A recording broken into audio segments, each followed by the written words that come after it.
Hi everyone, can I get a quick yes in the chat if I'm audible?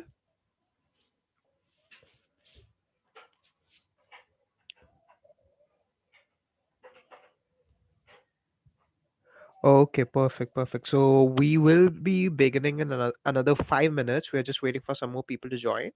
After that, we'll begin the session today.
Hi everyone, and welcome to today's HackLive. This is the final session for HackLive 4, and we have had some pretty amazing participation and submissions in the past 2 weeks.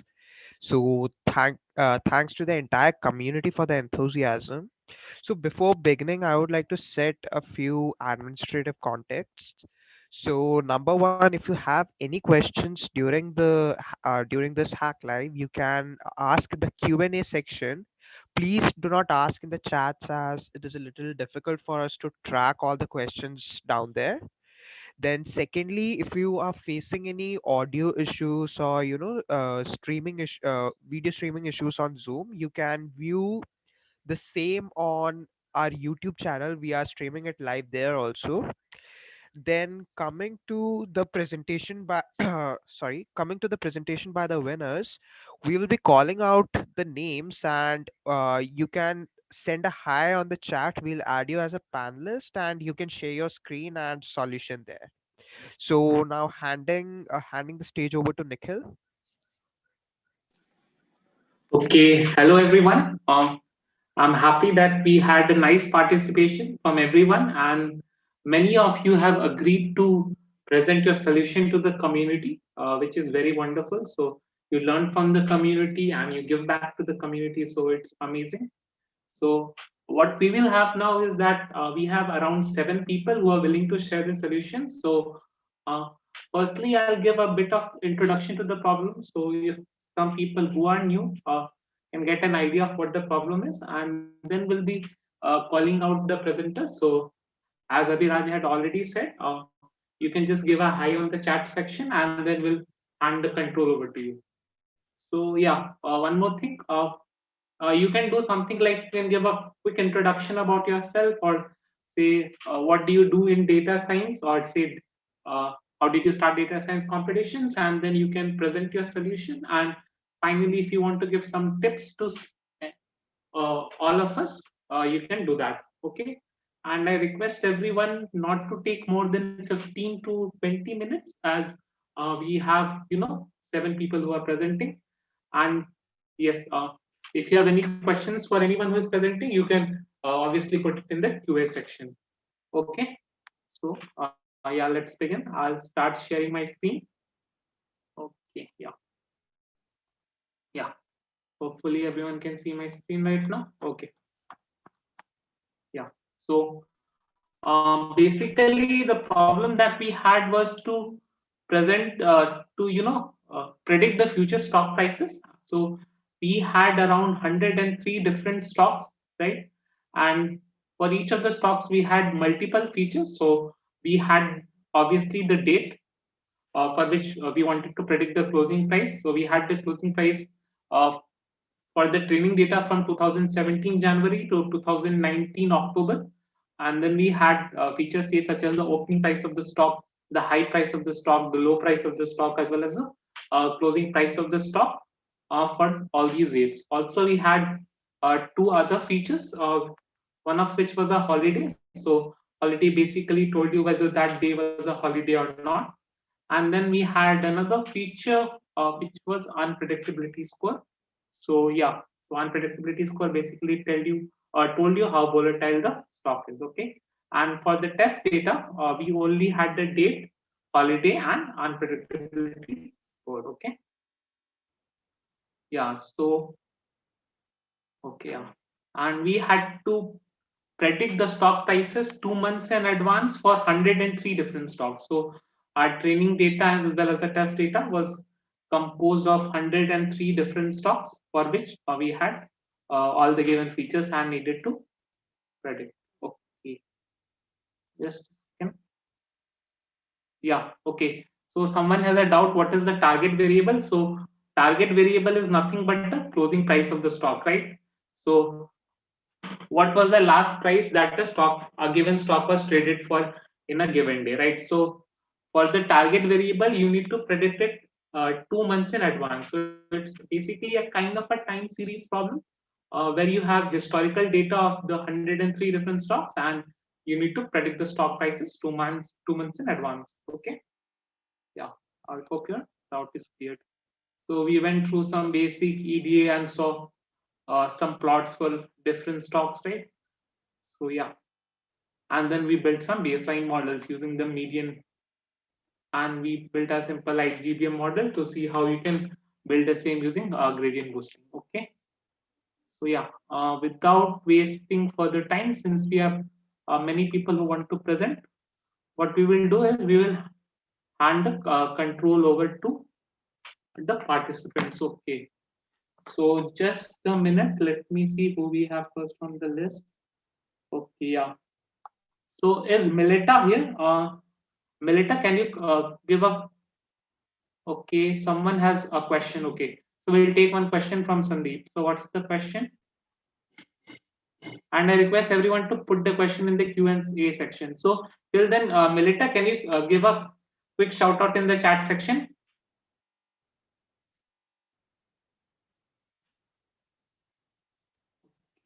Yes, we are forecasting future months, Sandeep. Melita, can you please give us hi or something in the chat section so that we know that we can hand the control over to you? Uh, I don't think he has joined us. okay, okay, no issues. So yeah, will we can give the control to Melita later if he joins. Okay. So Saurav Bakchi, are you here? Are you in the session?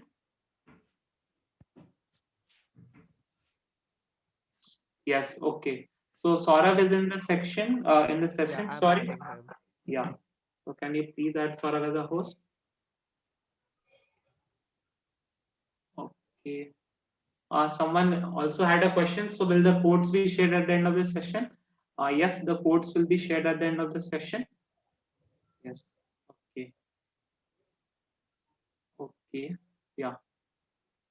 Okay. We can. Saurabh, you Yeah. are a panelist now. Yeah. So yeah, I'll stop sharing my screen for now. And Saurav, whenever you are ready, you can start sharing your screen. Okay. So that we can begin with you. So yes, you can start with some basic introduction about yourself, the approach you took, then explain about the approach in detail, and maybe any advice you want to give to the participants. Over to you, Saurav. Hello, am I audible? Yes, Saurabh, you're audible. Yes, Saurav, you are audible. Okay. So hi, I'm Saurabh Bagchi. This is one of the first competitions I'm participating in. So yeah, I am very much a beginner in machine learning and artificial intelligence. So this is one area that I wanted to pursue, and I was very much interested in because I kept hearing about it and lot of articles and everything were available on the internet. And I'm from computer science background. Basically, I have done my masters in computer science. So, however, my job that I'm currently doing is not that much related to computer science. So it was one of the ways in which I like to program. So I wanted to maybe work on some of this as and understand a bit more of how these things work, because obviously when we see the outputs and the results, so those are very much astonishing, and we always I always wonder as to what happened in the background that we got such results. So yeah, and so that's a brief introduction about myself. Currently I'm working in JP Morgan and Chase as a associate.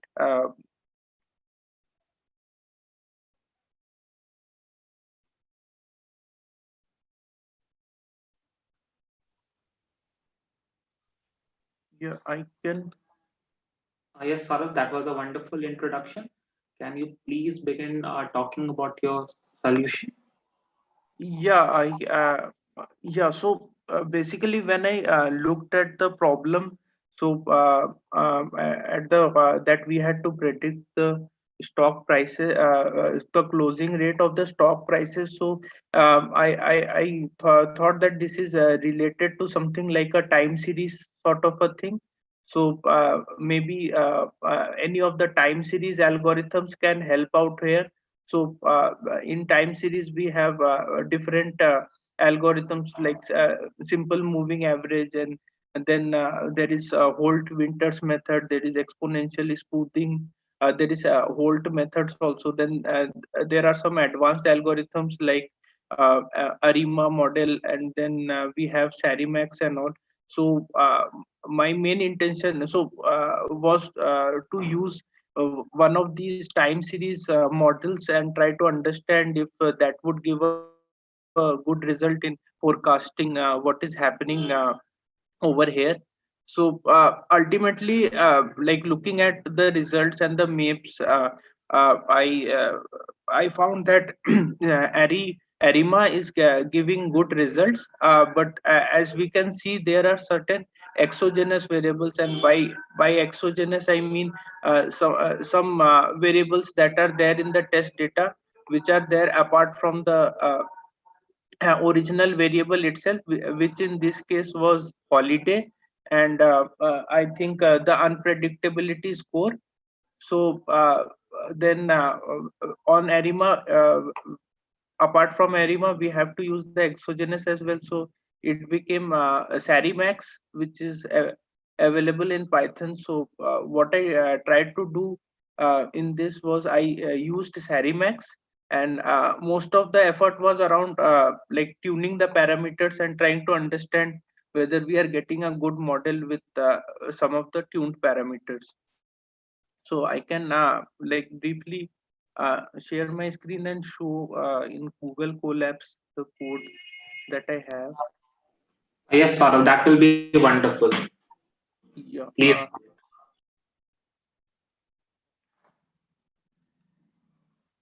Let me know when you are able to see my screen.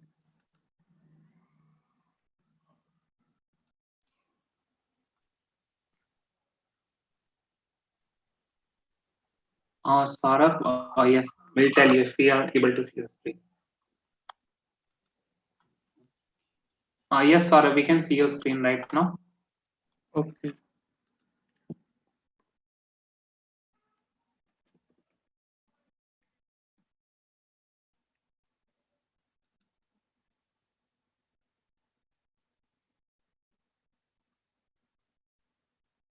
Sorry, I did not keep it open. I thought I was eighth place, so I might be one of the last people to present. So I No issues, Saurav, no issues, fine. yeah. Please take your time.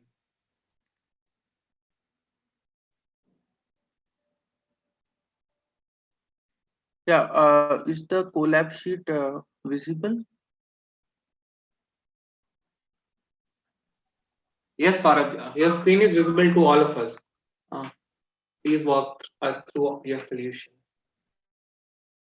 Yeah, so basically what I did was I took the training data, and this is just a snapshot of what we have. So basically the stock variables are there, the date is there, the opening value, the high, low, close value are there, then holidays, so it's coded as a 01, the dates which are holidays, and then the unpredictability score. This is a value from 0 to 9. uh, so we are using one of the packages which is PMD Arima. So I have just installed that package. Here I have imported all the libraries that are there. Some of the statistical tools like for the Dickey Fuller, the I have imported those packages. Then this is the Arima package that is there, and some of the metrics like mean squared error and others. Then what I tried to do was since there are total of around from 0 to 102, so there are 103 stocks that are there. So I tried to plot some of the for one of the stocks and see how it was coming through. So this is something that we have for the closing price. Then one of the important things for any time series is to check for stationarity. Now, why stationarity is important? So stationarity basically means that we are able to calculate the mean, variance, and other statistical parameters. So if the series is not stationary, then whatever metric we find for that will be very like that will continue to vary over time. So we have to find a certain instance, either by doing a differencing or something, to find out at what point of time the time series becomes stationary, that there is no that we are able to reliably find out the mean, variance, and other parameters of that. So this is a function that we used for testing the stationarity. So uh, this is the rolling mean and standard deviation, and then we looked at the Dickey-Fuller test. Now, for the Dickey-Fuller test, we saw that the p-value is very high. So it's obviously not stationary. So we wanted to find out whether at what point of time does this become stationary. We did a seasonal decompose also of close to find out how much is trend, how much is seasonality, and how much is the residual. So as we can see for the first price, so for the closing price, we have a very strong trend parameter that is there. So, and for the seasonal thing, it is somewhat there, but it's not that much pronounced, because this is a daily thing that's happening, and residual is more or less flat. So this if we have a good enough description for the trend, then we'll be able to do a good prediction of what the stock price is going to behave in the future. Okay, okay, so this is just I'm doing a uh, rolling feature of the stock price. Okay, so what I tried to do over here was that I tried to break the data. I have just read the training data as of now. So just breaking the training data into like 90% and 10% of train and test, and see if we are able to do a good job of prediction. So this much, the green part is the training data, and the blue part is the test data. Then what we are trying to do is doing a auto arima. So when we have a auto arima, what happens in this function is that it gives us the values of PDQ. So for defining any of the time series models, we should have the values of PDQ, so which are nothing but the amount of differencing that we should do, the amount of the amount of I do not recollect exactly what all the parameters are, but uh, the three values give a like brief understanding of like if we have these three values, we are able to define that particular time series. So so obviously for each of the stocks, the value of these PDQ, the amount of difference to reach stationarity, the amount of moving average that we need to do, so that those will differ. So either we write maybe a grid search or something, so that we get those values, or we can use the auto anima functionality, which will iterate through all the different PDQ values and give us the one which is making the most sense for that particular stock. So these are some of the parameters that we have. We have the Dickey-Fuller test to do the stationarity test, and what are the maximum values of PDQ that we can go to. And one of the algorithms is the stepwise one, which we can just loop through all the values. So starting with P and Q of value of 0 to till a max of 3, uh, we can go and find out which one makes sense. So this is just a output of how what the auto arima gives us. So what it is trying to do is minimize the AIC. So that is the AKEC information criteria. And there is another one which is the Bayesian information criteria. So we can choose either of them as the criteria to minimize. So the one which gives us the minimum value of AIC will be the one which is the best model. So we can see over here that the 1881, this is the minimum value that we got. So this is the best model, and these are some of the parameters that we got out of the model. Yeah. So this is these are the diagnostics that we have. So this is the residual. So we are not seeing any particular trend out of it.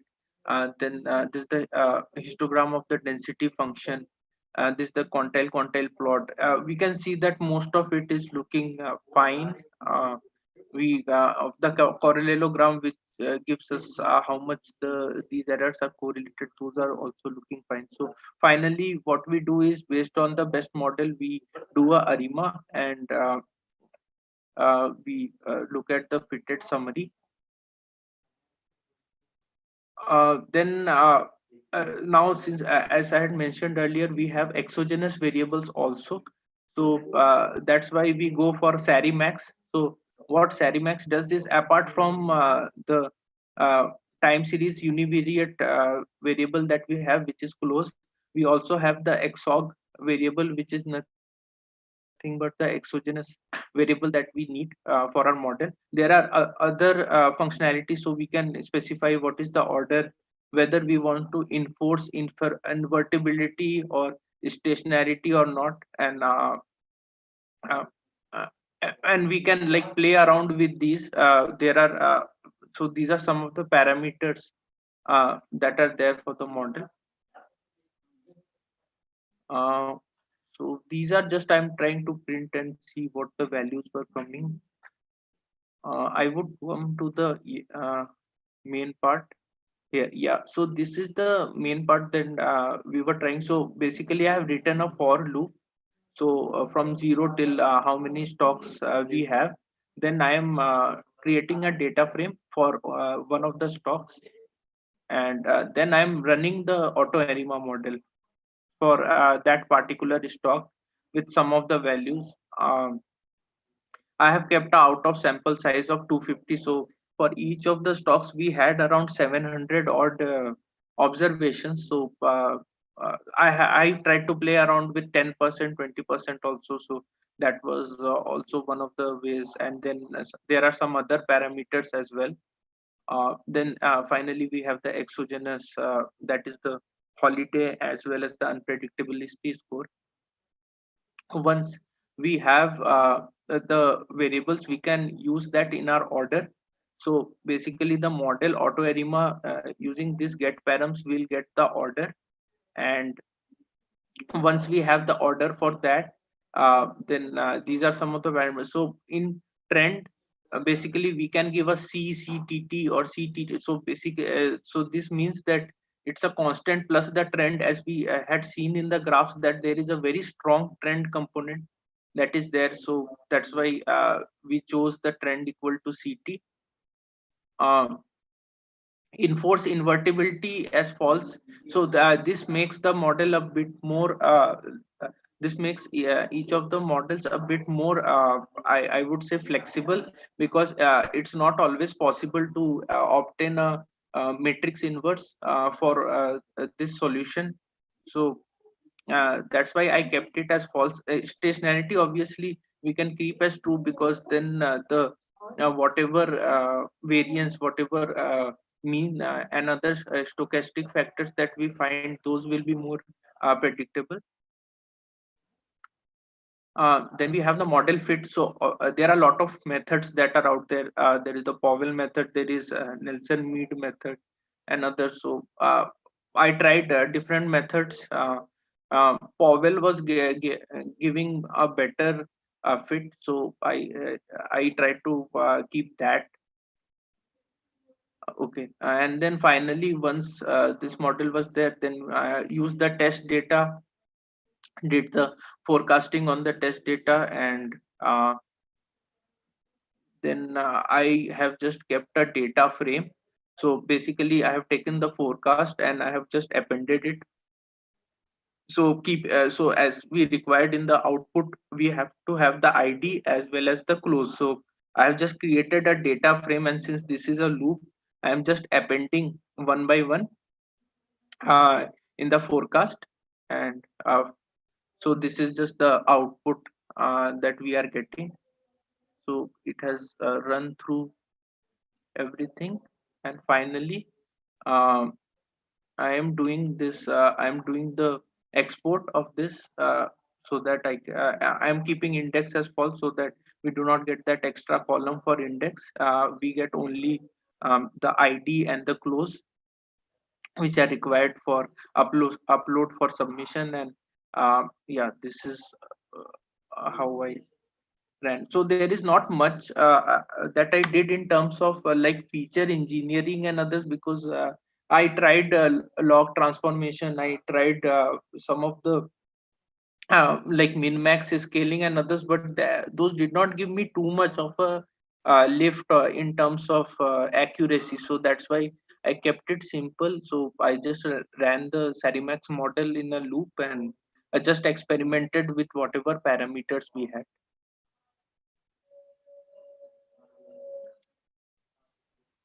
Yeah, that's Okay, more or less. okay, sort of. Yeah, please continue. What were you? Yeah, that's more or less what I had. Okay, okay. So yes, that was actually a very wonderful solution by Saurav. So Saurav had also participated with Ajit, and both of them had scored good rank of 8. So that's a wonderful solution, considering that he is just a beginner in data science competition. So at Analytics Vidya, we love to see beginners performing well in these hackathons. So yeah, well done. So do any of you guys have any quick questions for Saurav regarding his current solution? If so, you can put it in the chat section or probably in the Q&A section. If not, we can move on to the next participant.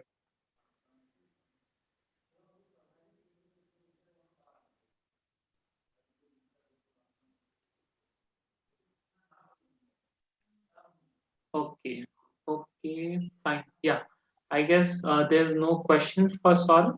So yes, Saurav, I'll request you to please stop sharing your screen right now.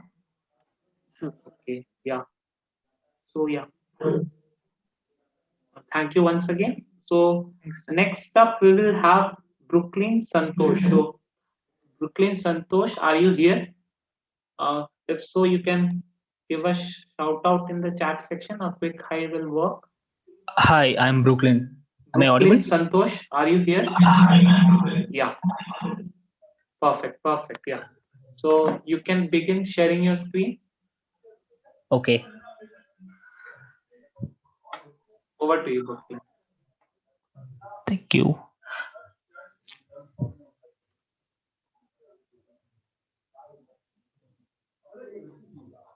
So, are you guys able to see my screen? Yes, Brooklyn, we can see your screen. Yeah. Yeah. So, before going to the solution, I'd like to give a quick intro about me. So, I'm Brooklyn Santosh. I'm also pretty new to this field of data science. Like, I'm working in TCS, but my work is not related to data science or AI machine learning. And I got interest in data science or machine learning because like I wanted to pursue my career in artificial intelligence. So to begin with, wanted to learn data science and probably switch to a job which in line with my future goals. Okay. So this is my second hackathon. Like the which one I mean the one I which participated full fledged is my second hackathon. So the last one was the HackLive 3 in which I scored fourth rank. So that's all. Like I'm also pretty new to this field, so I fine. Let's go into the solution. Like I also followed pretty much like what Saurav has explained. So I don't want to go in detailed in what is ARIMA and how we find the parameters for ARIMA, like the PQR variables. So I'll just try to cover the other aspects which I did. Okay. So I have imported all the required libraries, and also like I have installed PMD ARIMA, which I used for the modeling of ARIMA. So why we chose PMD ARIMA is like in ARIMA we have to use those PQR, like we have to find out manually the PQR variable. But one thing about this PMD ARIMA is like they have automated it. So as Saurabh has explained in his code, like when you model it, like it will try out different values. Like you have to give the minimum and maximum value of the PQR as a variable. So it will loop through and it will find the best PQR for a particular time series. Okay. So I have read the data. I was just doing some basic checks, like how many training columns, like how many test data I have. Okay. And then quickly I tried to uh, plot the histogram of the distribution for the entire stocks, like for all the stocks. And then I just printed the info, so which will give like whether I have how many columns and how many non-null values. Like, is there any null values are there? Like this also will do the pretty much same. Okay, so then I am trying to plot the stock waste. Like I just want to have a idea of like how the stock waste distribution is. So this is the close value for the stock waste distribution. Okay. And then I have declared few methods which are handy, like to find the RMSE value, like just it's a root of this. And this is a method to download the predictions, like from Google Colab. Basically. So then moving on to the feature extraction, like I didn't do pretty much of feature extraction, but I'm concatenating both the train and the test data set into a single DF. Okay. And then like basically why am I concatenating is like I'm going to extract the features from the date column. Right now the date column is a object. Okay. So to extract the features, I have to convert it into a datetime variable. And then I can extract a particular like the year, month, day, week, like the features of the date time. So I have to do the same for both training data set as well as the test data set. So I'm concatenating it into a single data set, I mean data frame, and then I'm converting the object variable, like the date column, into a date time variable. Okay, so pandas has this method to date time. And then like these are the attributes I wanted to extract, like year, month, day, week, day of week. So I'm just running through a loop or passing it as a list. And then the get attribute method will get me the attribute like of it. Okay, and then again I have to I'm splitting it into the train test data set. Okay, and one more thing is like in train data set we have three extra columns, which is that high value, low value, and the open value. Okay, so in the test data set we are not having those, because obviously we are going to predict the future data. So the test data set doesn't have this, the open value, high value, and the low value. So what I'm trying to do is like I'm trying to predict those data for the test data set. So because if I want to include the open, close, and the low, I mean, sorry, open, high, and the low value into my training, obviously I need that in my test data set to test it. Okay, so if I want to use those features, I want the same features in the test data set also. So what I'm trying to do is like I'm trying to predict those data, like the high, low, and the open values for the test data based on the train, and then I wanted to use that in my actual training of the full module. Okay, so I'm just copying the test data set into a new data frame, and then I'm basically like this is pretty much same what Saurabh did. I'm running through a loop to predict for the particular variable. Okay, so I'm running a loop for the total size of this stock, like the unique stocks, and then I'm just segregating the particular stock into a new data frame, and then this pm.autoarima is the model. I'm just taking the log of it because as Saurabh said, it didn't give a pretty much boost to my score, but it is little better. Like it is little better than if I'm simply training with without taking log. Okay.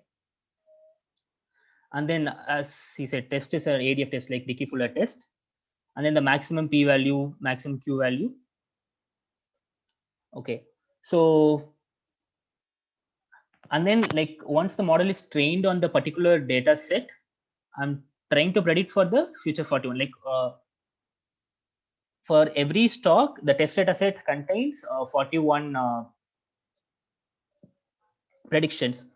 So I'm just giving the period as 41, and then I'm adding it to a list. Like I have a list. I declared an empty list over here because this is model wise. I mean stock wise, right? So it is running a loop, and I'm getting prediction for stock wise. At the end of the day, like I want to add everything and then add it to a data frame, right? So I'm adding it to the list. So at end of this loop, I'm taking the exponential because I did a log transformation over there, right? So I'm taking the exponential to reverse it and then adding it to the threads. Finally, I'm adding the entire list into the new column called open in the data set. Okay. Similarly, I'm doing this for the high value, the same code. Okay, everything is same. Like I just changed the variabilize because I want to predict the high values for the same data set as well.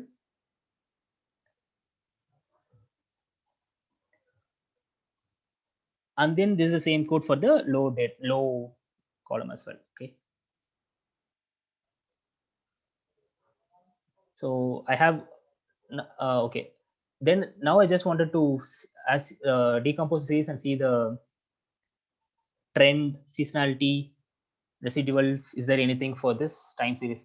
So as Saurabh said, time series has to be stationary because like the mean value, the variance, everything will not vary over the time. Like that has to be constant. Okay, if that is constant, then we say that like the time series is a stationary series.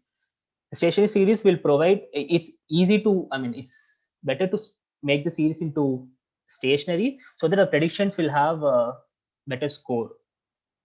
Okay, so to check that, like I'm just same as Saurabh, like I'm decomposing the model, I mean decompose the series. Okay, so one thing I did differently is I gave the frequency as 5 because I thought like this is a this data set contains all the day value for the business days because the stock market will not run on the weekends like Saturday, Sunday. So I just wanted to see what, I mean, is there any seasonality based on the frequency, like the business days? So this is the decompose series, but it's pretty much clump. So I just wanted to take the seasonal value, like obviously, like we can see the trend. So trend is increasing. So all the stocks is having the increasing trend, but seasonality is so congested, right? So I just wanted to see the particular, like the certain time frame for it. This put in the first 24 so that I can see the month value or something. So I saw there is a seasonal trend of the weekly seasonal trend.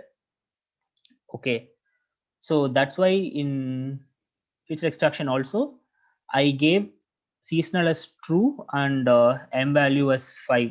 Like while training the auto model, like you can give seasonal true or false. Okay, so since I thought there is a seasonality, so I gave seasonality true, and the frequency of the seasonality is 5. Okay.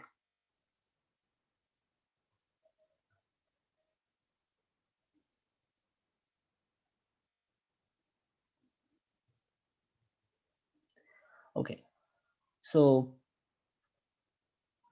this is not the one, sorry.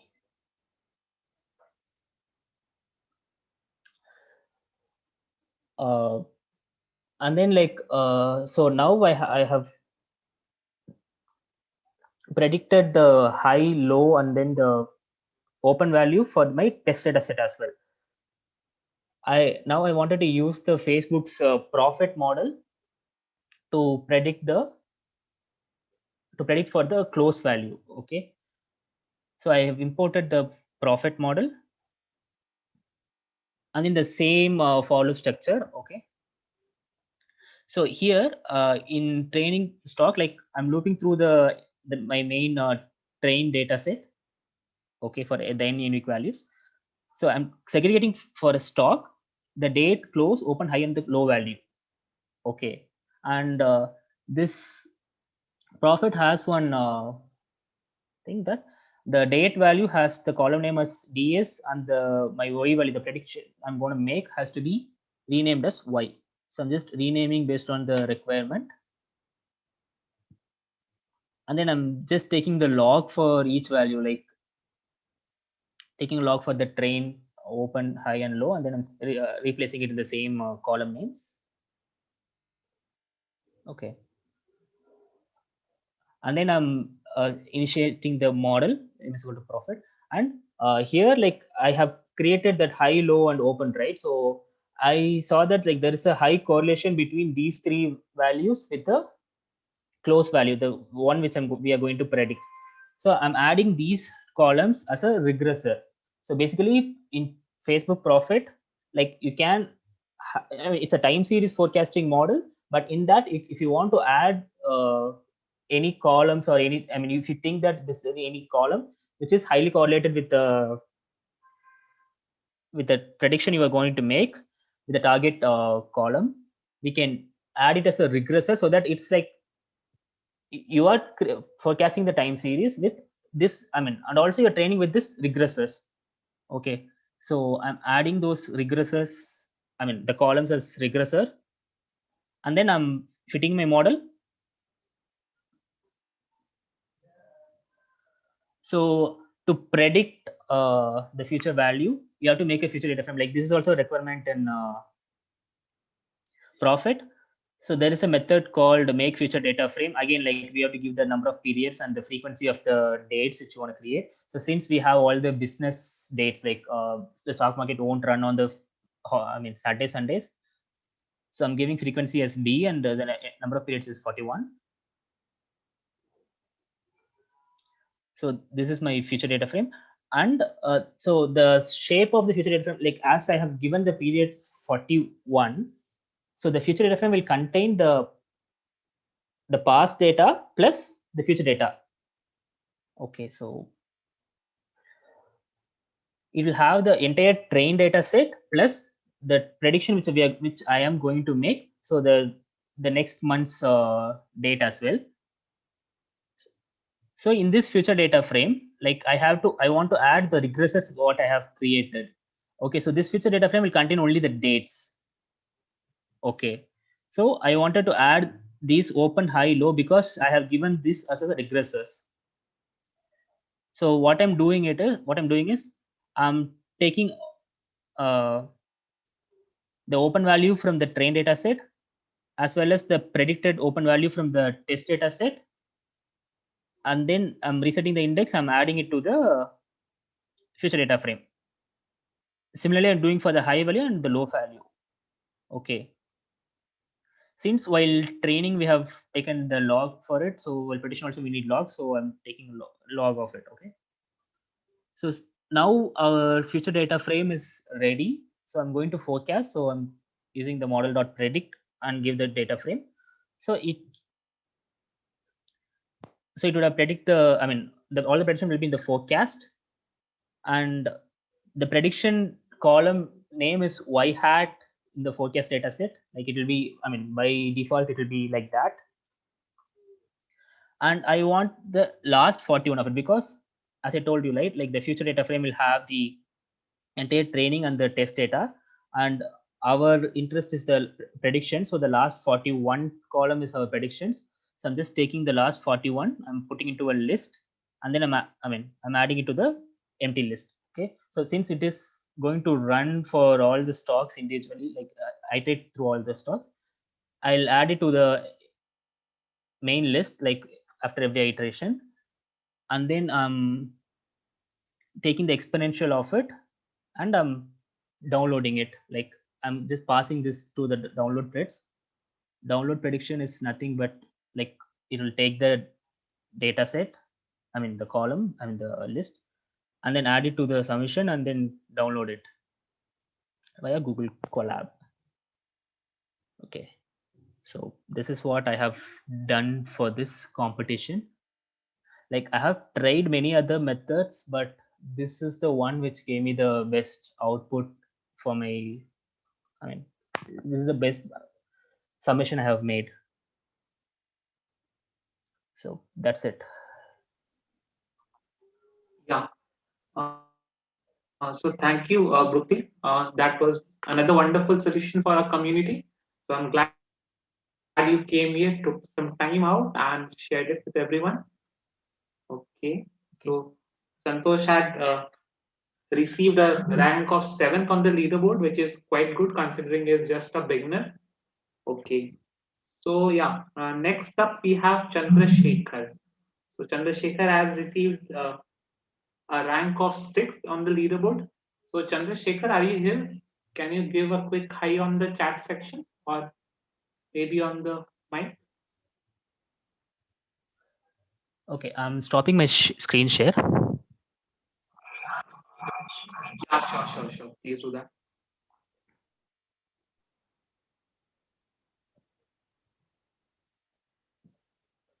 Okay. Yeah, Chandrasekhar. Chandrasekhar, are you here? If you are here, can you give a quick hi on the chat section, please? Okay. Fine. So maybe Chandrasekhar is not here right now. Okay, so maybe we can go back to him later on if time permits. Okay. So yeah, next up we have Hilal. So Hilal got a rank of 3rd in this HackLive 4 competition. So Hilal, are you here? Okay. Yes, I can see a hands up. Okay. Abhiraj, is Yeah, Hilal I'm here? adding him. I'm adding him. Yeah, sure. Please do that.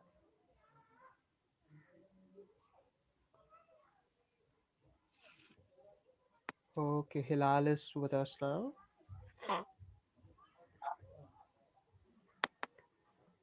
Okay, Hilal. So yeah, you want to begin with a quick introduction about yourself and then maybe talk about the solution, please?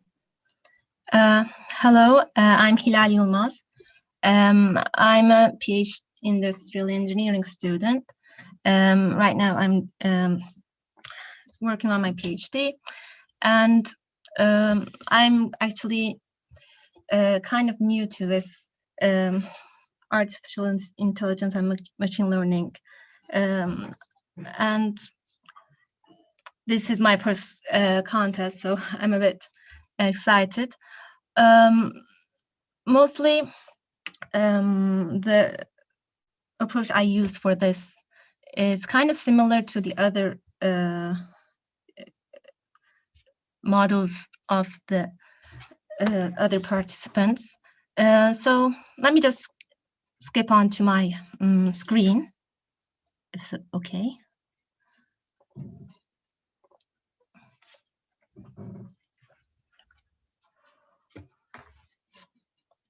Can you see my screen? Can everyone see my screen? Yes, Hilal, we can see your screen. You can Yes, it's please Okay. visible. So I didn't. Well, I just participated. Did the submission last night, so that's why I'm not really prepared exactly. I wasn't expecting to be in the top of the list. That's why I'm gonna show my model on Python here. So my approach was first I used moving average to predict the target variable. But it didn't really give the best result. So I thought, what else could I use? I mean, this data is time series data. We in school we had we made some predictions on classification on normal regression problems, but time series is different because they have dependent samples, so it has to be considered differently. That's why, and I'm not really familiar with time series models. I just know, I thought moving average could be a way to predict the target variable. So first I used one moving average in my first model, my first submission. There was only one moving average feature. Where is it? And it just uses 20 steps to predict the other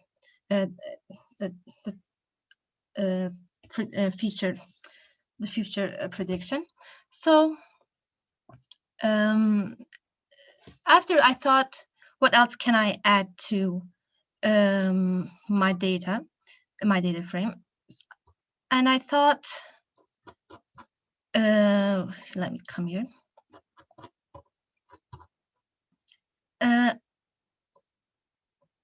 I use 4 time moving averages to predict the future. First for the last five, and then the second one for the last 30, taking the average of the last 30 time steps, time points, and then the other one for the last 75, and the other one for the last 300 days. I did this, and I got better results than the first model. Then I thought maybe I could add the standard deviation of these rolling windows. So I added that too for each time step. And then, of course, as this increases, my number of time steps also is reduced too. So I didn't want to go further because we have only 2 years of training data here. So by doing 300 here, it makes it training model only has the last 300 times that data to use for training. After that, for each stock, after calculating these features, I concat the train stock for each. Yeah, it's for the concat train stock. Then for features, I used a simple neural network with 3 layers. I did play a bit with this, but I just used this one for the submission. And I used 20 epochs. For the features, I used the ones which were given at the HackLive first stream, but I didn't use the high and open features. They were similar to the closed one. So after doing this, for the train data, for the test, I had to do the same thing. I had to separate the test data for each stock and then concatenate them. After, to find these features, the moving average, the standard deviation for the test data, I have to use the training data as well. So for each stock, I calculated the mean and the standard deviation for time, like for the first test instance. After that, I made a prediction, and when I predict the close value, according to these features, I assign that value, then this is a loop. Then using the predicted value, I calculated the other instance mean and standard deviation. And this is the way I managed to make a better model.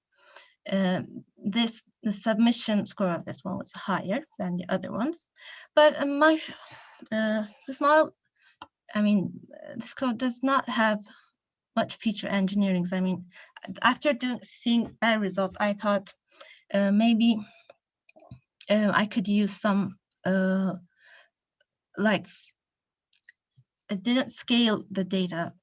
I mean, these have different types of ranges. I mean, I could have done much more pre-processing in the first, but I couldn't have time to do that. It was already and the submissions was ended. So this could be better if I have done them too. So these are the predictions that I had made with this model. This can, I mean, there's lots of parameters here, sorry. Like, I mean, these values affect the predictions a lot. So the training and validation for the model was like this. It instantly drops after the first epoch. Well, that's all I can say for this model here. Is there any questions?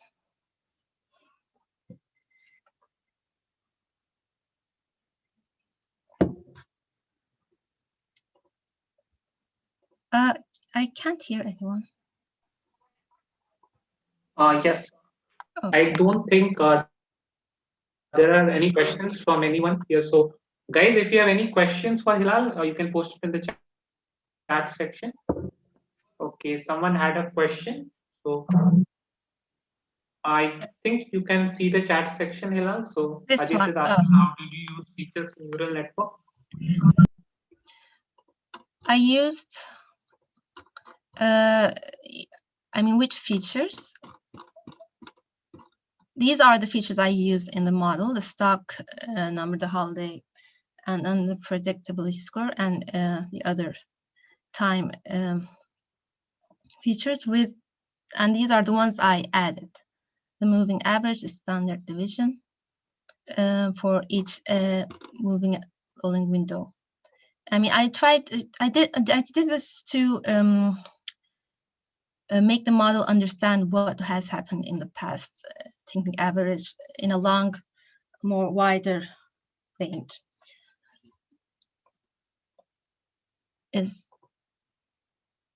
I hope I understand. Okay, Ajit. Yeah. Does that answer your question, Ajit? I hope it does. Oh, here it is. Fine. Perfect. Perfect. Okay. Yeah.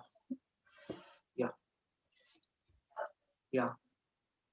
Thank you very much, Hilal, for taking out some time to present your solution with the community. So again, Hilal is another beginner who Yes. performed really well in our hackathon. So congratulations to her for that. Thank you. Yeah. Perfect. Perfect. Thank you so much, Hilal, for coming and sharing your solution. Neural networks was indeed a big. Yeah. You want to say something? No, thank you. So okay, fine. So can you please stop sharing your screen? Okay. Yeah.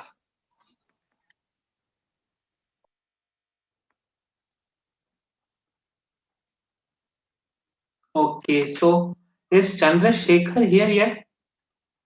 So if Chandrasekhar you are here, you can give a quick hi or shout out in the chat section or anywhere else. Fine. I don't think we have Chandrasekhar. So yeah, we missed Mileta earlier. So Mileta, are you here? Mileta won't be Yeah. joining. So He has some other yeah. engagements.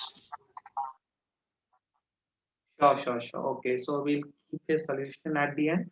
So yeah, we have at rank number 2 Ankit Kumar Saxena, right? So Ankit, are you here? If so, you can give a shout out or hi in the chat section.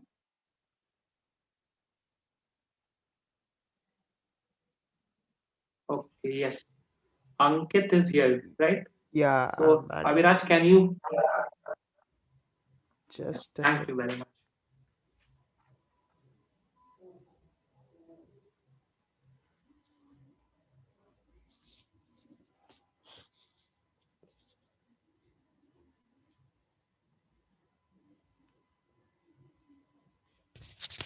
Ankit has been added.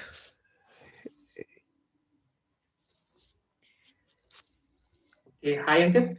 So you can start with some introduction like other people did, and then you can start talking about your solution. So over to you, Ankit. Yeah.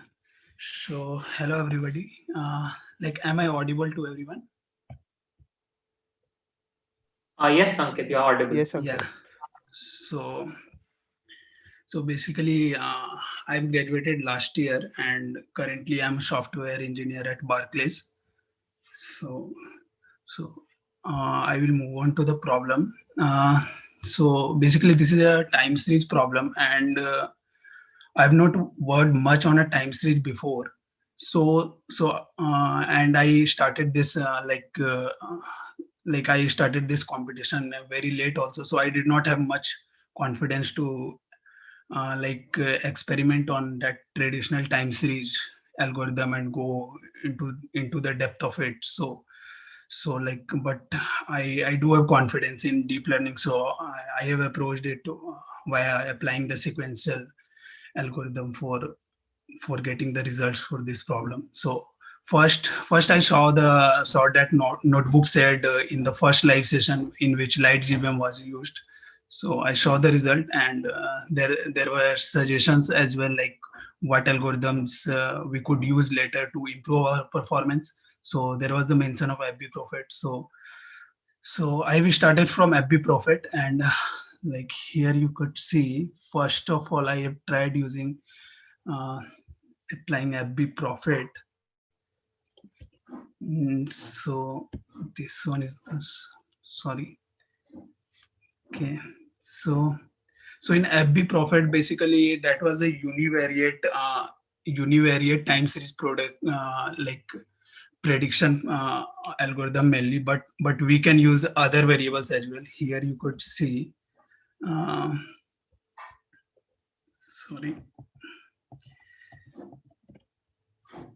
Here you could see, like, we have to predict the closing price of the stock, but we do have the informations like open, high, low, holiday, uncertainty. But in for using FB Profit, it mainly uses date as DS and the close as the target variable. And if you want to use another variable, like as mentioned before by, like, I guess Santosh, like, we can use add regressor, but I was not getting better result from there. So I've skipped that, and I've come to this, like, using sequential learning. So from here onwards, I will be explaining my solution better. So I will explain in a approach like I have kept asking my question, like uh,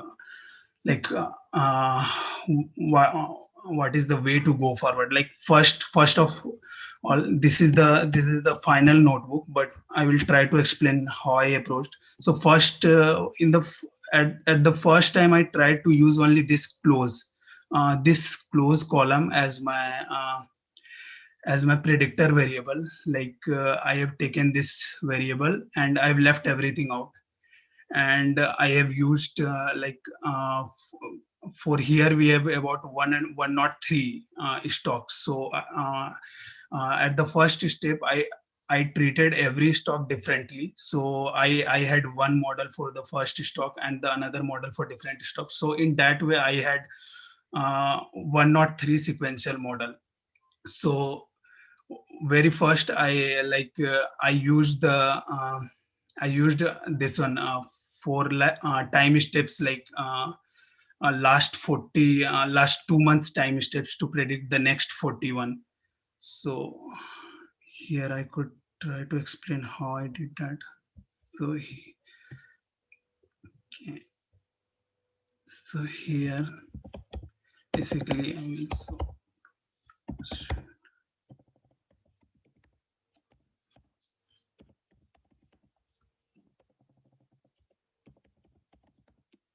so what I did was like you could have,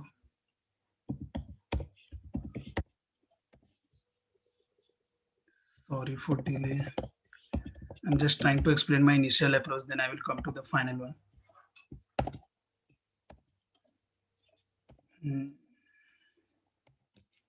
So here you could see like for each of the stock we had the 713. So in this one I have taken like there are on the internet I have read the various approach for applying the sequential learning to any like stock prediction. So what they did was basically like it will take the first let's say first 60 rows at the predictor, and at the next one it will take as the target variable. Like here you just taking this close. So let's say I will take the first 60 as the predictor variable, and the next one as the next like let's say 61th stock will be our output variable. So in this way, from this 713 you can like say that we will have 730 minus 60, like 653. We will have the 653 rows we will have the data to predict. So in the similar way, what will we do for our test data set? We will take the last 60, like this one, uh, starting from 653 to the 713 as our like data for predicting the y variable for our submission. So we will predict the first one closing variable, and we will omit the like 653rd one, and the 714th one will add to the last one. So uh, we will take the outcome and we will use that the data for the next step. So in this way we will predict the next 41 or you can say the next 2 months stock price. So this is the first approach I have taken, where I've just taken this close variable, and the approach is to predict the one single stock price of the future and use it and later use it as the predictor, and after that get another stock price in the similar way to get the 41 stock price for the next 2 months. So this is the first approach. But I could see that we have lot of information available here, like holiday, unpredictability score. But the main problem is I have tried to like I saw that like for each stock the unpredictability score is same. Like if the stock if stock is 0, the unpredictability score is 7 only for that. Let's say if the unpredictability for stock 1 and unpredictability score will be unique. So in this way I'm not able to capitalize the information of this unpredictability score. Like this is of no use. So like this is the one information which like pushed me to use all of the data set as like all of the stocks as a single data set.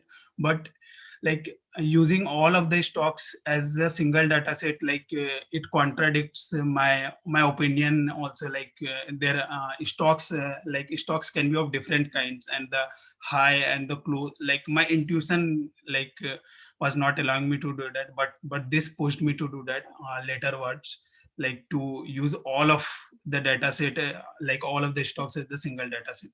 So that is the thing. And another thing is like when we are trying to predict like one stock, future stock at a time, uh, uh, this can be very volatile. Like if like it I have noticed it from my result. Like if let's say the last stock price is 118, and the next in the, let's say, actual price is it is going to be 119, but my sequential model predicted 117. from then onwards, like it will start getting downwards only, and the result gets very much worse. So like this stopped me from using only one outcome. At that approach, I have to cancel it, so I took another approach. In that, what I did, like I will take the first 60 as our predictor variable, and the next 41 as our outcome variable. So earlier I was using many to one sequential algorithm, and now I will be using many to many. But will not be like this will not be like you can say in the parallel to one. Like I can't draw the diagram.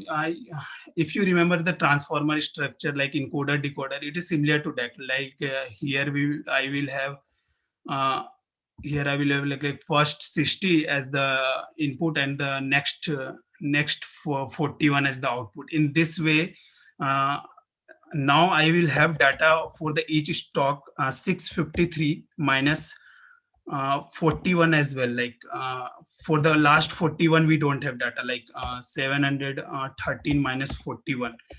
Till here we could go to extract our data set, and now you could subtract 672 minus 60 as well. So now we will have 612 data corresponding to each stock. So in this way, like 612 into 103. So now I will have this much data set to train. So basically this is the quite large data set to learn, and we can increase that time steps as well. Like we can train much larger time steps to get the better predictions as well.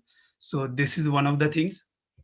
And and here I could use in the sequential learning algorithm this open high low as well. Like for each of first 60 steps we have this earlier open high low all the informations, and we will try to just predict this close for the next 41. So this is the information we have. Okay, so I will move on to my approach now. So in trying sequential learning algorithm, like one of the thing you remember that like it basically composed of like neural network at each steps, and the weight of neural networks get initialized randomly every time. So when I was trying to use it when I was trying to use this model early, like I was getting one result. I was getting like sometime I was getting very much good result, and the next time like I was running the same model and I was getting the bad result. So one of the main problem was to like stabilize the result, and so for that thing I have used like this early stopping point, and I have kept patterns as high. I have experimented with this patterns value very much. Like I've kept it as 50 sometimes or 40 sometimes. So I will try to explain what is patient, like patterns variable, sorry. So here I will monitor the validation loss. Okay, I will come to it later. I will just go through the model first. So here you could see. So this is the stock model. Uh, so I have taken all these variables for the stock, close, open, high, low, unpredictability score, holiday, and so I have just applied that normalization for like it is always better to do when we are trying to deal with the complex algorithms. So here this is the normalization for everything, and here I have what I've tried to do, what just explained you. Like I have basically taken 64. You could experiment it with, like you could try 60 or 40, but like I've tried to go like 6 months before as well. Like but it reduced my data set, like length of the time steps. Not length of the time steps, basically the number of rows it will reduce. Like if you will increase this 713 minus, if you go to the say last 6 months, so 6 into like in each month we have like our 22 to 6 into 22, it will go like it will reduce the number of data sets. So we need to find that balance. So I experimented a lot, and I found out that going like about this 64 means basically the last 3 months gave me the perfect result. So this is the way, and this is the train. In train we have this last 64 rows, and this is the y train, which I told you, like this will be many to many, and this will be the y train dot append. So this will be it, and this is the validation data set I've created, and this is the last 64 we have to take from the every data, because we will take the last 64 to predict the next 41 for our submission. So this is the thing, this is the preparation of the data which is most important, and I felt that to get the proper balance is the most important for this problem. And so this is the same thing, like I've created the npr for it. I've received it, like I've satisfied the criteria for this, like applying sequential learning. It requires everything in like tensor form. Now first, like this is my bad habit, but whenever I try to apply everything like sequential or anything, I just go to lstm. Like I usually feel that like lstm will give me the best result, so I went to lstm only. But I kept like modifying all the parameters, but I was not getting good results. Like I was getting the good result, but not to the top, like top results which I was seeing on the leaderboard using lstm. So I thought that like we don't have like we don't have the much feature variables, means much larger time steps, so we don't need that. Like we don't have here vanishing gradient problem or something like that to move to higher, like to go beyond this rnn. I do believe that it will lstm performs better in much of the case, but here, so since I was not getting the better result with lstm, so I moved on below to that. I tried first gru, but I was not getting good result with gru as well. Then I moved on to the, just I, for the sake of getting the better result, I've just tried simple rnn. So but on simple rnn I was getting the validation loss, which is much better compared to all the other lstm and the gru.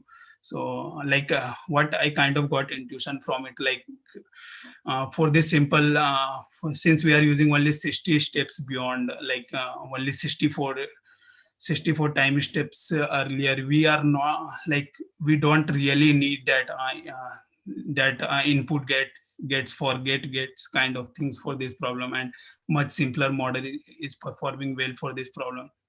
So I've used this simple rn, and this is the dropout, which basically changes the value in the layers, like weights value randomly.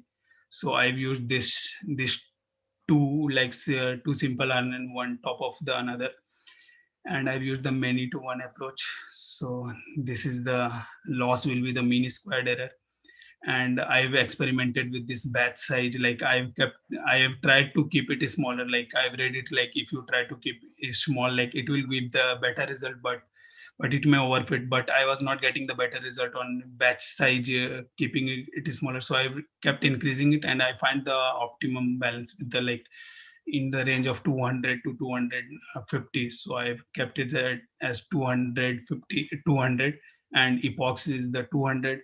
So basically it won't run to the 200 epochs because I've set it as the criteria. Now I will explain like what basically stabilized my results. So this is the thing.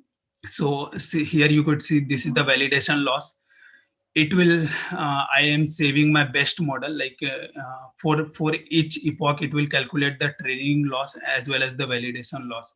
So I have kept, like here you could see I'm getting validation loss to the till to the fourth decimal places. So I have kept like this, you could see 0 point, like to the fifth decimal places. Like if we are not getting this much of a difference, like till the next till 10 epochs get completed, then we need to stop this running the model, and we need to save the last best model as our the best performance model. So here I've set the validation loss to be minimum and save best only to be true, so it will save the best one. So here you could see it will, like whenever it will find the better performance in validation loss, it will save it, and from here onwards you will see the next 10 models will be will be monitored. Where if it gets the better, it will save. If won't get the better in the next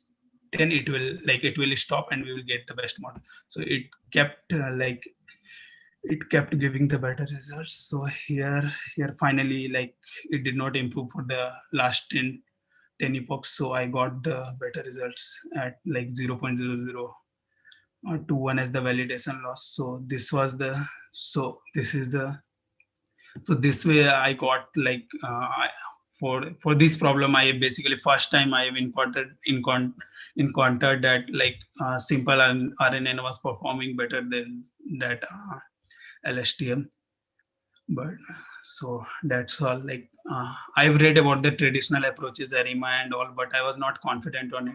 But I really liked the solutions by all three of them. So I will try to explore that as well. So this is it. Like, if you have any question.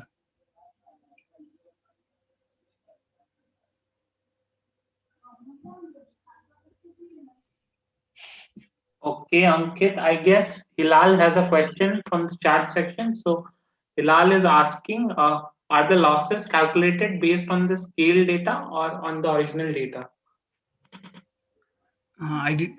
Sorry, I will just see the chat section. Yeah, Can yeah. you repeat the question? Can you repeat the question? Okay, fine, fine.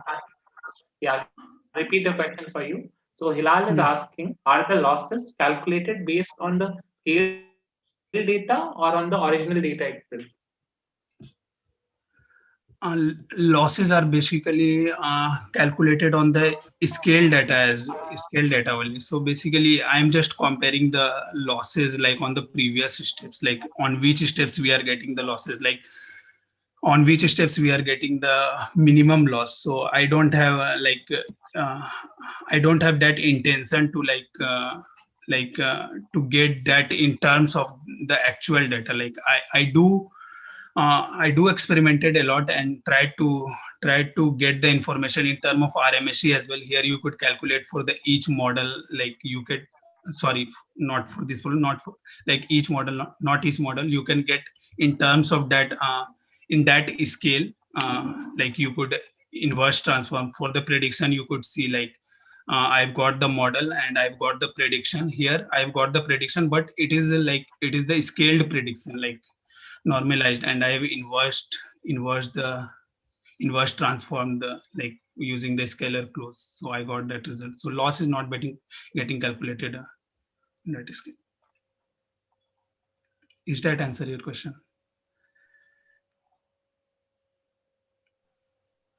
Yes. Okay. Yeah. Someone else has a question. So Sanjay Kumar is asking what hyperparameter tuning techniques you have used, Ankit. So have you used any Sorry, Sanjay. hyperparameter tuning techniques I for neural didn't have. networks? Or No. I didn't have much time. Like, I started last 2 day only, but what I could say, I like I just I first go through that like Excel data and like try to feel it kind of I just based on my experience I've used it. Here I could not use anything else. Like I just Fine. tried various things. I looked at the validation loss and I saw I've kept everything one approach I always follow, like I keep everything constant, for which I'm getting the good result. Like I will just vary one thing, like say batch size. I don't I don't try to keep everything random. So I just will vary batch size at that time, and I will try to see at what batch size I'm getting the good results. So in this way, I try to like get the better value for everything. Okay. Okay. So thank you, Ankit. Yeah. I guess everyone has their questions answered. So that was a really comprehensive and detailed explanation about the solution. So thank you for that, and congratulations on your second rank. Yeah. Yeah. So yes. Thanks. Finally, we'll be moving on to the first solution or the winner solution.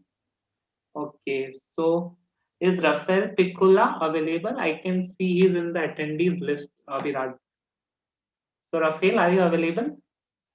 Yes, Yeah, I okay. saw him. So Abhiraj, can you please add in? Sure.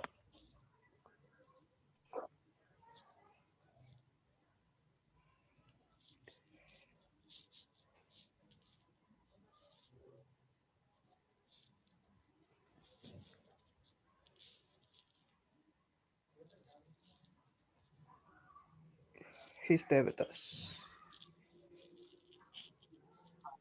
Okay. So yes, hi Rafael. Firstly, congratulations on your first rank. So yeah, you can start with a quick introduction about yourself. So anything related to data science? Have you started, say, data science? Where you are working currently? Things like that, and then you can give us a walkthrough about your solution. Okay, Rafael. Okay, so can you hear me? Yes, Yes, we Rafael, you're can hear you. audible. Okay, so I've been participating in hackathons on analytics video for some time now, and my background is in mathematics. However, currently I don't really work in a field remotely related to data science. Basically, now I'm working as a freelance translator, and I would like to switch to data science, but well, I've been trying for some time, but without much success. Well, anyway, so okay, how do let me try to share my screen. Okay, yeah. Can you see my screen, my notebook?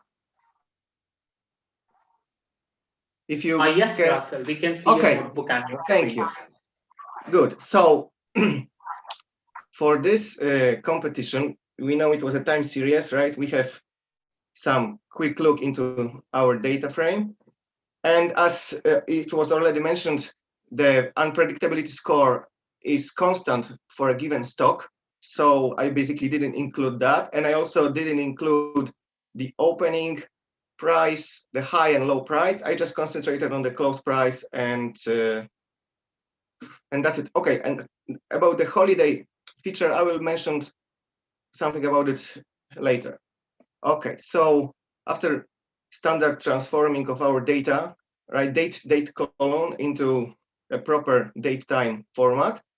Well, first I started by visually inspecting our data. So I prepared a list of stocks, and then for each stock, I did some plots. So basically, we have a graph of our stock series. I also included some autocorrelation and partial autocorrelation. I did the same for the difference series and so on, right? And I repeated it. I also looked at the histogram of the different values just to have an idea what I'm dealing with. And I repeated that for every stock. Now, so basically you can imagine like the approach is I will be using ARIMA models, and in particular, I started first by looking at autoregressive models. And after differencing the stocks, and I did it manually, I did the differentiation manually, I checked for stationarity. Well, everything turned out fine. The stocks after differencing the series are stationary. So now, to proceed to the further parts. So here you can see the node. Okay, so I mentioned that for autoregressive models of order one, the next two, the procedures in the next two cells are trivial, and I will explain what I mean by that. And you can basically see where I'm getting at, because the autoregressive model of order one will be my final model. So basically, very simple model. So what I did here, I tried various autoregressive models, basically various orders. So I chose lower and upper bound for the maximum number of lags. And then given that maximum number of lags between those lower and upper bounds, for each stock, I just looked for the, let's say, the optimal number of lags. right? And just keep in mind that that was for testing purposes, right? You will see that it doesn't really give you much for the final model, but we will get to that. Okay, so I did that. So I was searching for the appropriate number of lags. And then, okay, you can see the first manifestation of what I meant by trivial. When you set the maximum number of lags to 1, basically there's nothing to test for, because these are the results for the final model. If you change the lower and upper bounds here to include some other numbers, then you will get something. I mean, you will get more info, and you will get maybe more info about the best number of lags for a given maximum number of lags. But for the final model, it just trivializes to just one answer. Okay, now I also looked for, this might look a little bit repetitive, but it was just for the testing purposes. So I looked for the best number of lags, and I printed some. So basically, it's very similar to what I did before. And I printed best lag, of course. Best lag is always 1 for the final model. And the RMSE score for a given stock. So you can see that for certain stocks, you can get pretty good scores, like 0.32. However, for some stocks, you get pretty bad predictions. Particularly bad prediction is for stock number 50, which the models notoriously give really bad predictions. Like score RMC is 19, where for other stocks you have like 1.2, 2.25, and so on. So basically you have a mixed bag. Some stocks were easier to predict, some were harder to predict.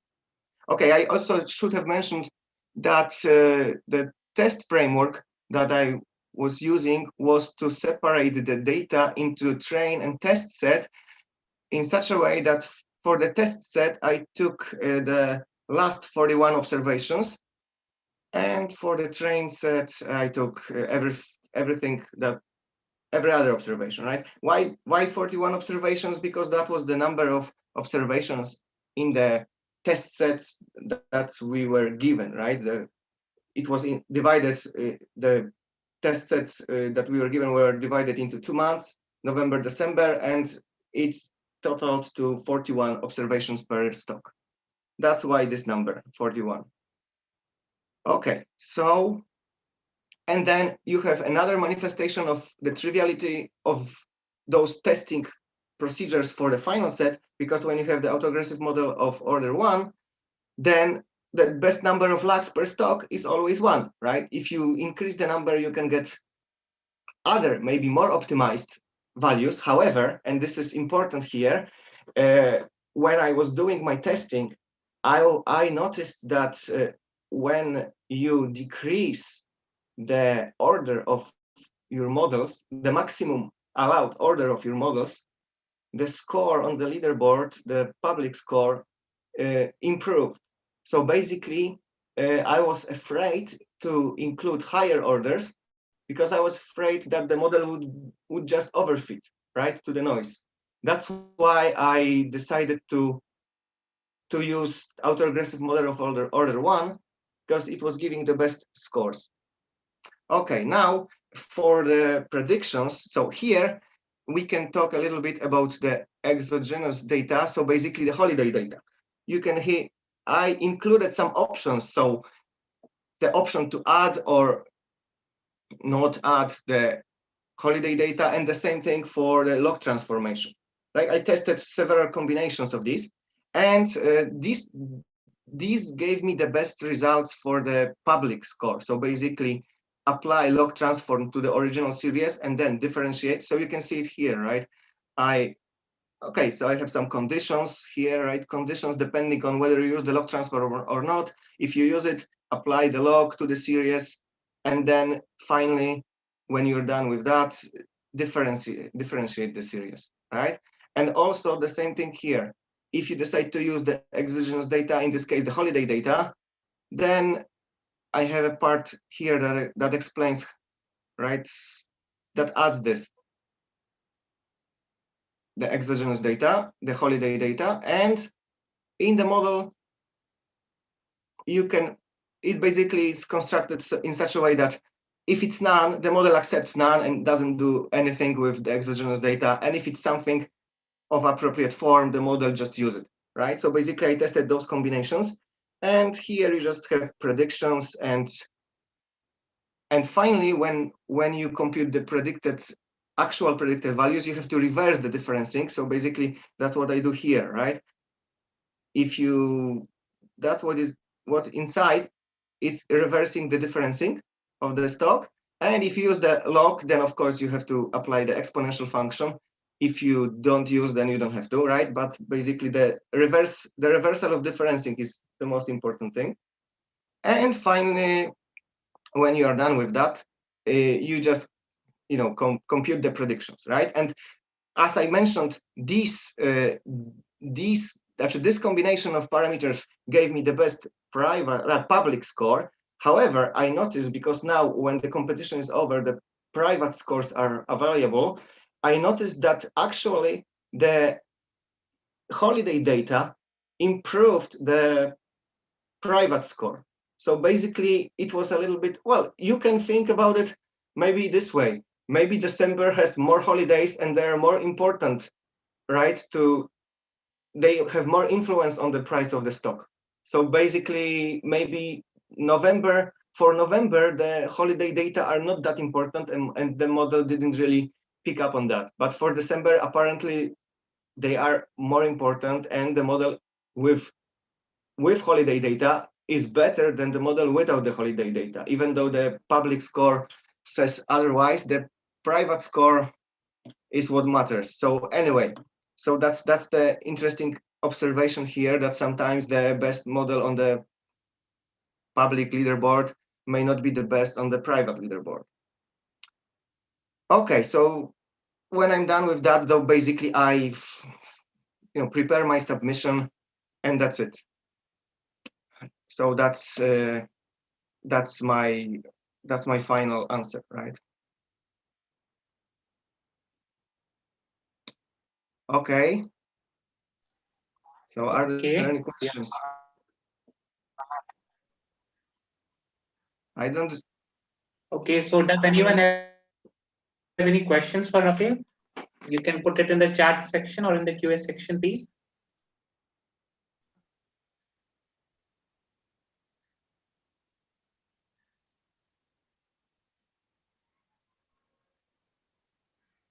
Okay, fine. So I don't think we have any questions for Rafael.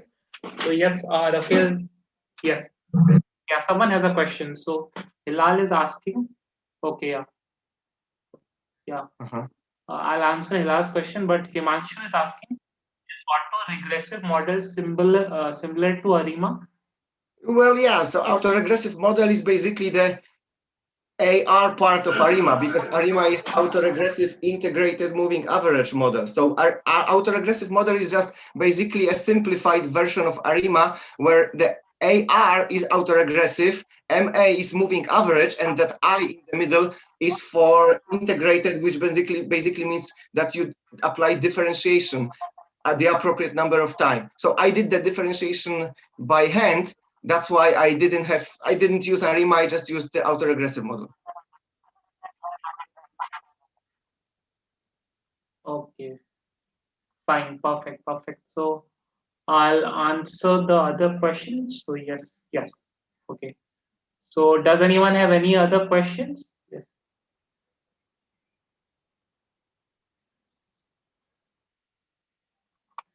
Fine.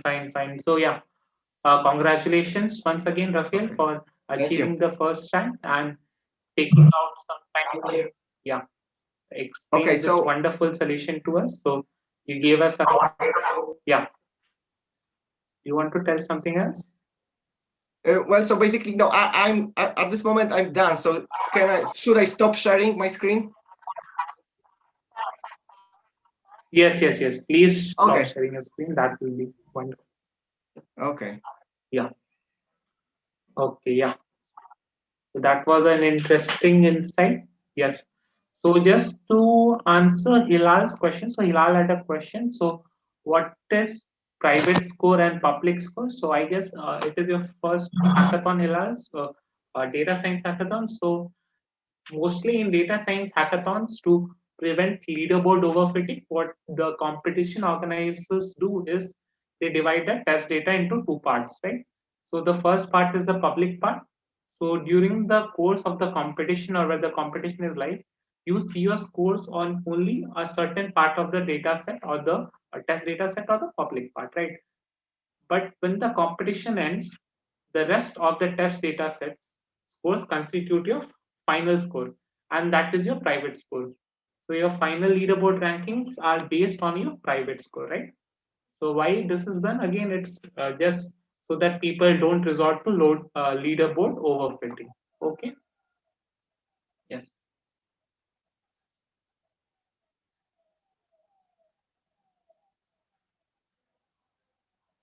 Okay, so people are asking, is there a way to collaborate with other participants in competitions or hackathons? So yes, there is a discussions form, right? Okay, so just let me share my screen once again, and I'll show you the discussions forms feature. So let's go to a data hack platform.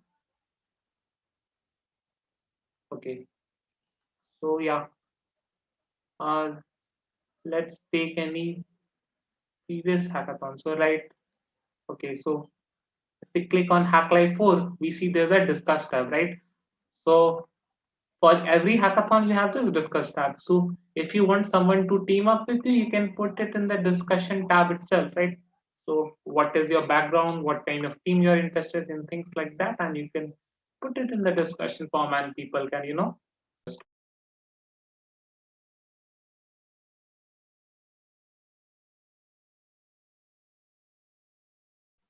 okay. Yes, I think I was muted for some time. So yes, so someone was asking a question: is there a way to collaborate? So if you want to collaborate, you can put it in the discussions tab itself, right? So you can put things like what kind of team are you expecting, or say what do you want from the team, and whoever is interested, he or she can, put it in the discussions tab itself, right? So for every hackathon, you have this discussions tab, right?